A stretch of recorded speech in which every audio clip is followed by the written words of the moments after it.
What is happening, guys? Welcome back to Red Beard's Garage, and we have another subscriber's engine. This is Peter's engine, not from Family Guy, just regular Peter. But this is a Hemi, or a non-Hemi Predator. I'm assuming it's a Predator. It has basically a stage 2, stage 3, whatever you want to call it. I call this stage 2, I guess.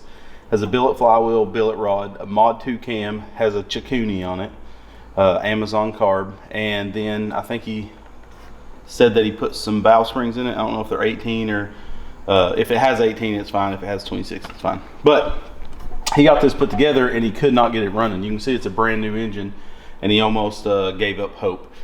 So we said we would check it out for him. So it looks like he followed our videos, and I mean, from the outside it's a pretty clean build. The engine's real clean, it ain't all nasty, but he said it started once, popped, then shut off. So I don't know what the dealio is. We're going to figure it out today. He did say he ported the head. He said he couldn't tell you how well. I think he did a very good job. Looking in the exhaust port anyways. Haven't looked in the intake yet. Can you see in there? Mm-hmm. I think he did a very, very good job, honestly. So I think he was doubting himself a little bit on that, but did a great job. I'd sell that. You know what I'm saying? So first thing we're going to check is the simple stuff, valve lash, the coil gap, just little stuff to make sure that's set correctly. So we're going to pull his valve cover. This is a perfect starter build. Like, this is what I'd tell people to do if you're getting into building these engines.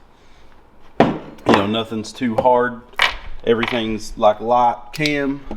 So let's get it to the compression right there, and I'm going to check it with a 3/1000 feeler gauge. Good, a little loose but fine. He's got one of his hairs in there. He's got black hair. Okay, we'll DNA, we'll send that to 23andMe, let them get all of his info. But everything looks good. It's got the split keepers, so this is a non-Hemi Predator. We can go ahead and open up the block real fast, just to double check the cam timing, because of course if that is not right, then you'll have some issues. Here's a tissue, but that's good. He has good compression. I don't hear anything hitting inside the block. I honestly don't think we should open up the block yet. He did not send a valve cover gasket. Do I have any? Yes, indeedly do I do. So we get him a valve cover gasket here. I'll go ahead and put this back on because it is perfectly fine. One thing before I put this, I was trying to show you before I dropped it, but when he put this back on, he had this piece of metal on the outside. This actually bends down and goes on the inside like this. Like that right there.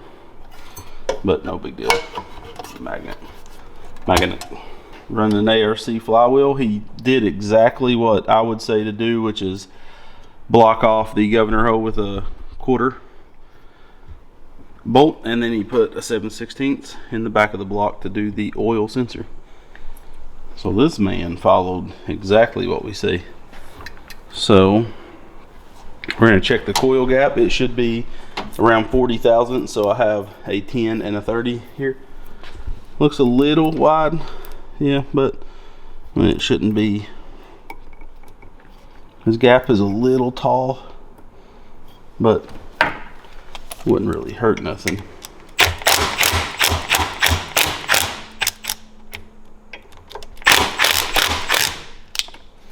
Okay, I'll get the magnet under that.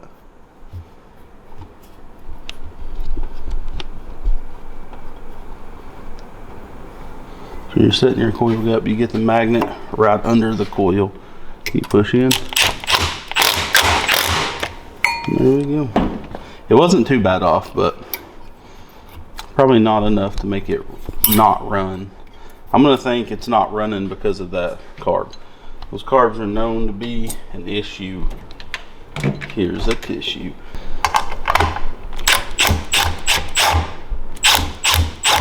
Oh, he stripped it. That's not missing. Fix that. That one's stripped. And that one's stripped. So he stripped every one of his side. Peter, I was just freaking bragging on you, dude.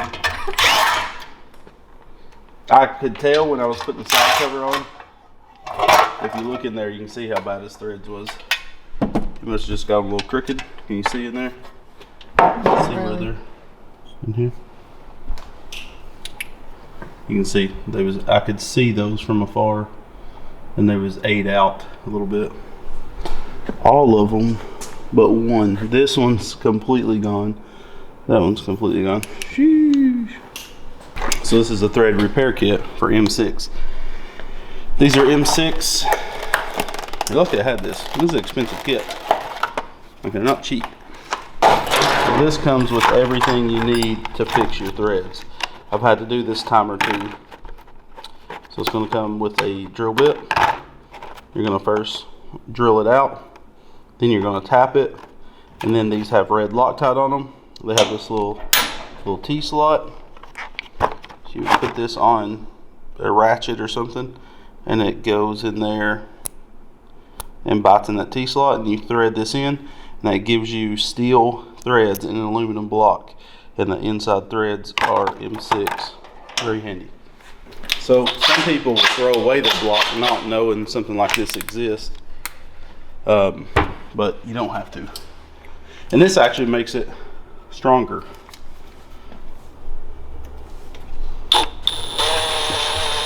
You just don't want to drill too deep.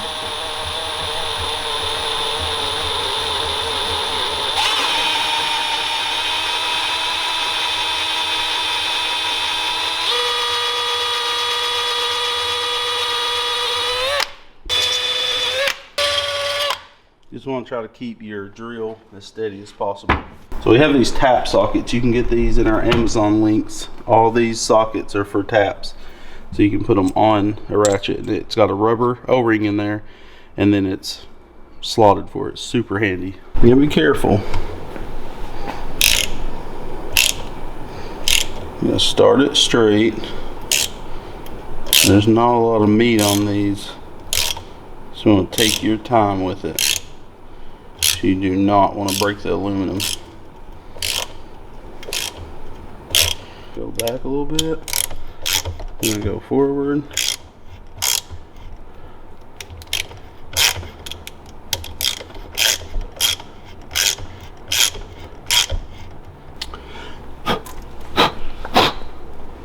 So I'm going to have to clean that out. So again, that snaps on just like that.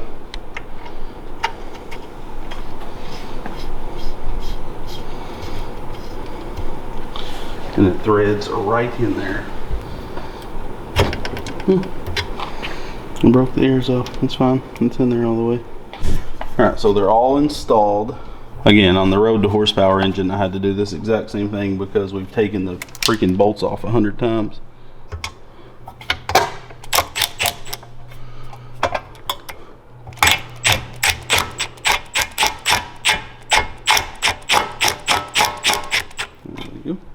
Alright, now his side cover is fixed.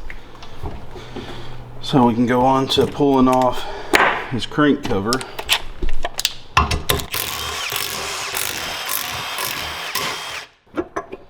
What's behind door number 1? Bam, he's right in time. I see some a little bit of metal inside there. You see right here? I don't know if we can see the little chunky boys. Don't know what that's from. His engine's in time. There's a few. There's a chunk right there. So you have to make sure to clean like it, especially if you're doing any kind of work to your block. You want to make sure to, yeah, there's more. There's not a lot of trash in this block, but he has some. You just have to make sure to really clean them out when you're done with the building process. So his gasket looks good still, so we're gonna put this. I did check his rod torque. It was at least 150. So can't tell you if it was more.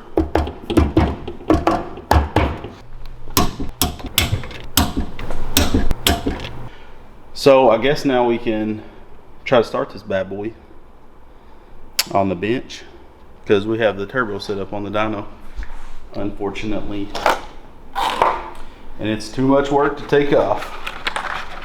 We also have this big hog dog. Crap blade everywhere. So this is a Healy coil. You can see it's almost like a spring. I don't like this kit as much, but this is a full metric and standard kit, which is super handy. This is all coarse thread on the standard side. So you can buy this. It's pretty affordable to have this. Most people don't need a kit this big. I just bought it because it was a good deal. These are the best though, the Easy Lock. They're just way more expensive, but they're steel inserts that you're putting, and you can put extra red Loctite, or if you don't want that thing to ever come out, put green Loctite on it. That'll be part of the block from now on. But what we can do is run this and put it back in the container and send it with him. You know what I mean? Mm-hmm. For him to reuse. All right, so we got the engine swapped out on the MB200.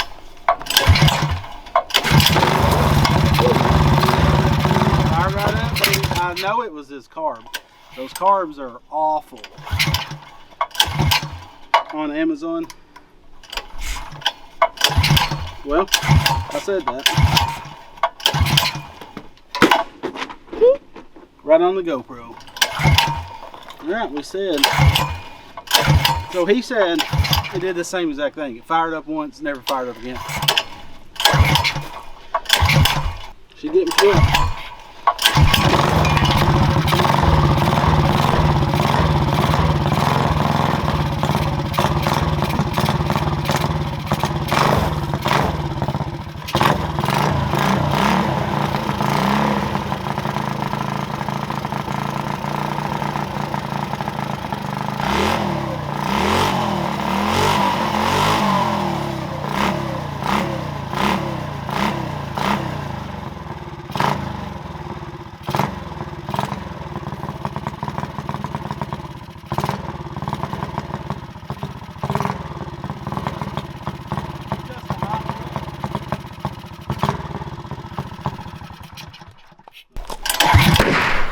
Gosh.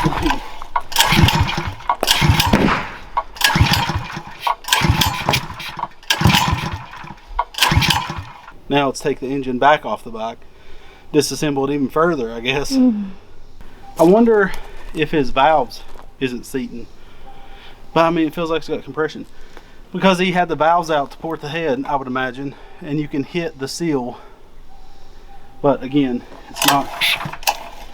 There's compression. Got good compression. It's backfire.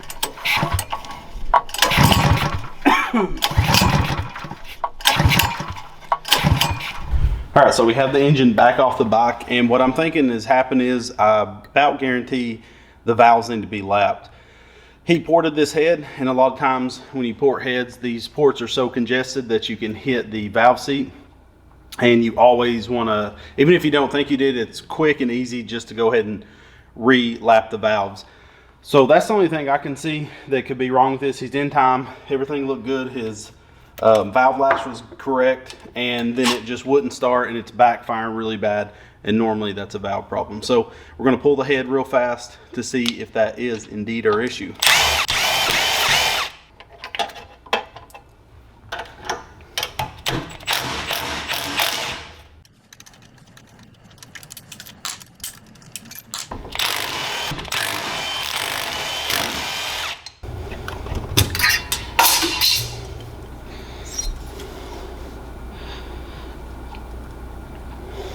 We're going to be using our valve removal tool that we sell on rbgcarts.com.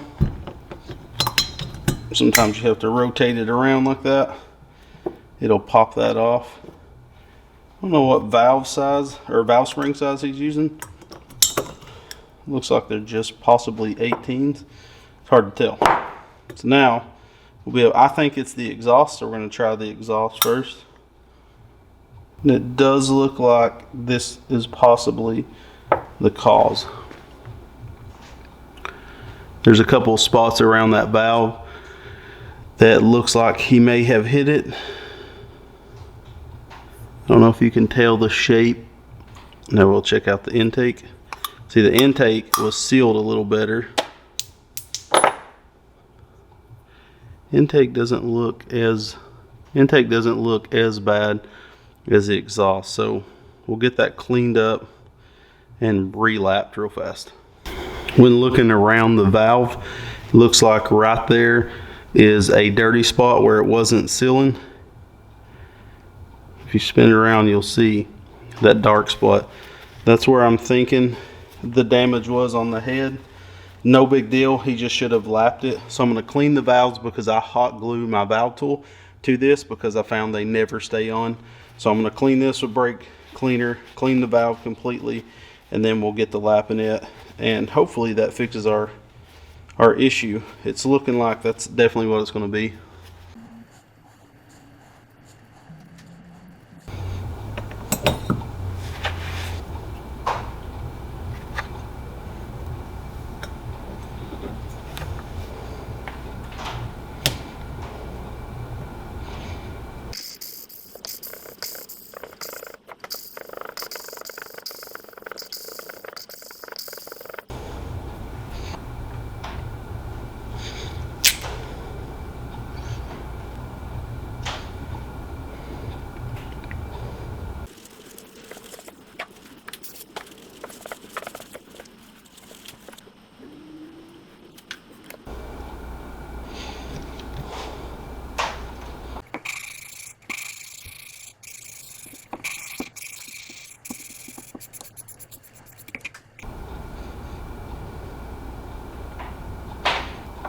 So one thing I'm noticing is the intake valve is super tight.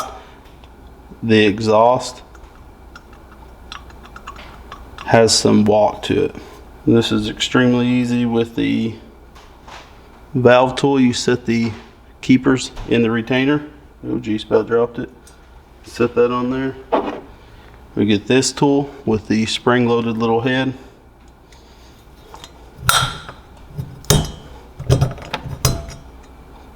And there we go. It's that quick and easy. Quick and easy, baby.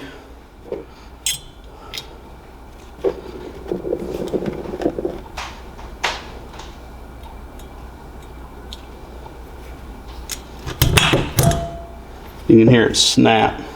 And we are good to go. So we'll get this reassembled and see if she'll fire up.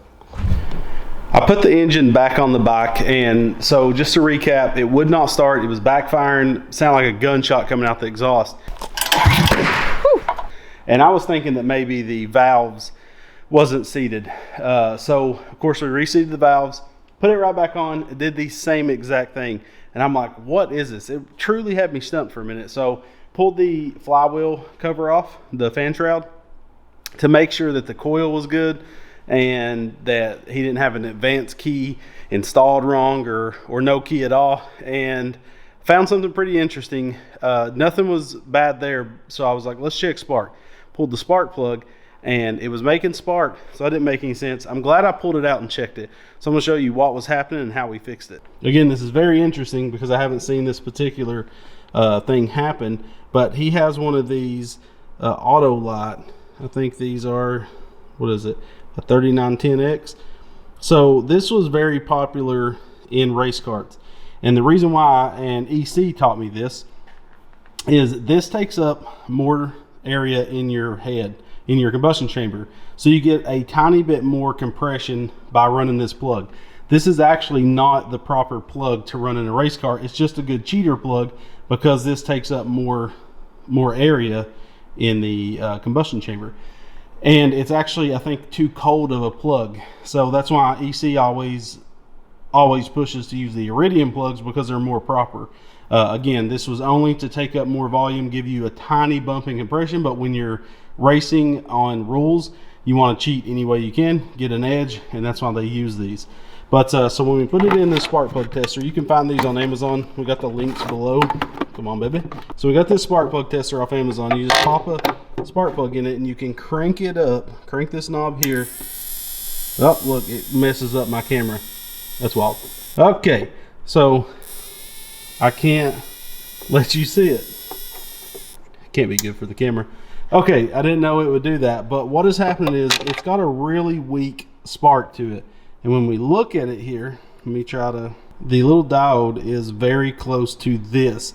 So he has dropped this and bent it or something.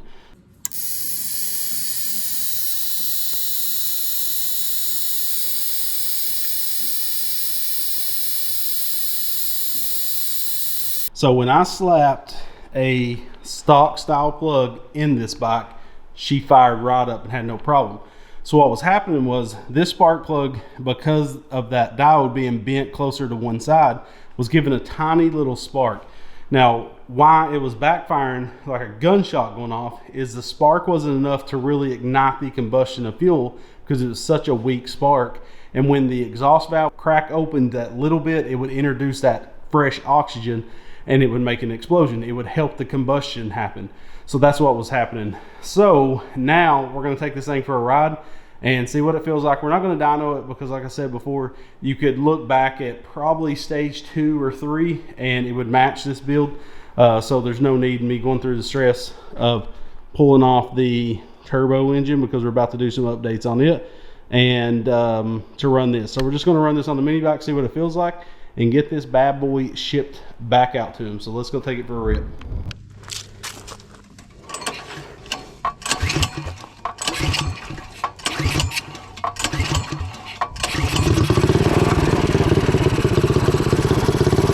And she's alive.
So this thing is, for some reason, idled extremely high.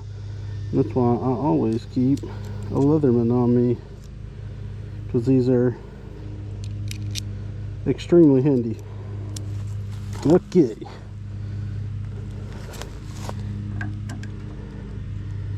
Oh yeah, maybe that'll work. Seemed like the... Yeah, that's what it was. Oh, there we go. Way better.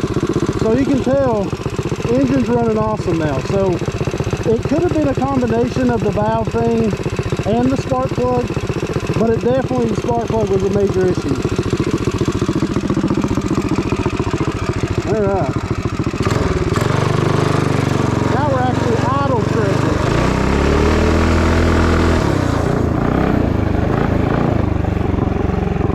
We have no air filter, but as much as I'm riding this, it's not going to hurt anything. This is good running engine, though.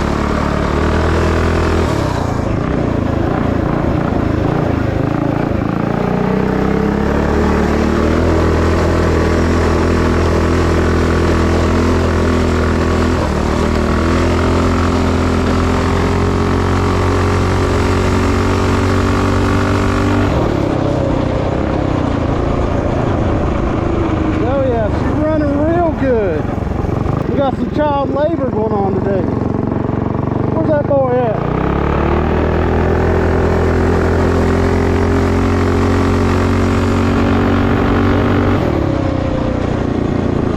There he is. Yeah, we got some child labor going on.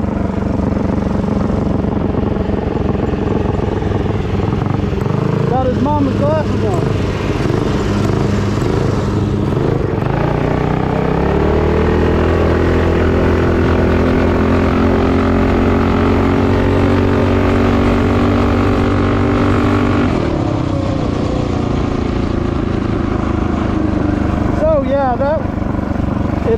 great though. Probably makes around the 13-ish, maybe 12, 13-ish horsepower. Probably around it. Would dyno it, but we're still running the turbo engine, so I don't want to take it off yet. But idling great. This is the Wildcat car, by the way.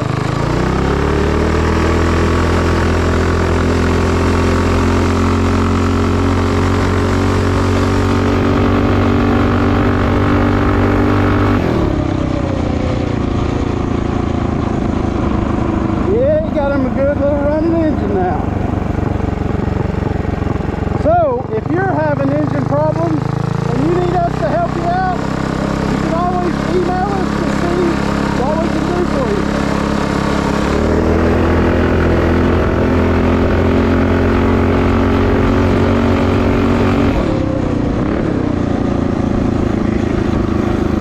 Another one done, baby, another one done.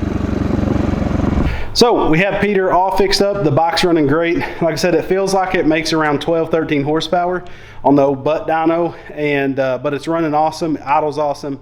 So Peter, your engine will be getting back to you this week sometime. We'll slap your carb back on it, and we'll match the jets that we was running, so you'll be pretty close. But overall, it's a good running engine, really good. I think he did a really great job for his first build. I think this was his first build. But biggest thing is I don't know for sure if the valve lash, or not the valve lash, the valve seal was a problem. But lapping the valves, definitely, it was worth going into and doing, because it did look like he may have hit it. So if you ever port ahead, make sure that's the first thing you do. And the spark plug was the biggest issue. I'm going to send him with a new stock style plug, just one that comes in one of these engines. I think they're like LG brand. But and I'll give him his old one back too. But you should not run it. You should just throw it away. But yeah, runs awesome, super pumped about it. If you have an engine that you're having problems after your build of getting running, send us an email. We tell people to, don't waste our time. We don't want to sound like jerks, but you can imagine the amount of people that message us. We like to do different engines with different builds. We can't just do the same exact engine all the time, and we can only take a selective amount of engines. A couple a month is all we can handle, because we're trying to get other content done, other builds on buggies, mini bikes, engines, and all that stuff. So we hope you guys understand. We may turn down your build or just try to verbally tell you what's wrong with it if we think we know. But something like this, that was very interesting. I'm glad we took Peter's engine. So good luck, Peter, in your build. Hope it does you great, and we got you all fixed up. Make sure to check out the links to the tools and stuff we use in this video. It does help us to continue to do these videos. We love you guys, and God bless.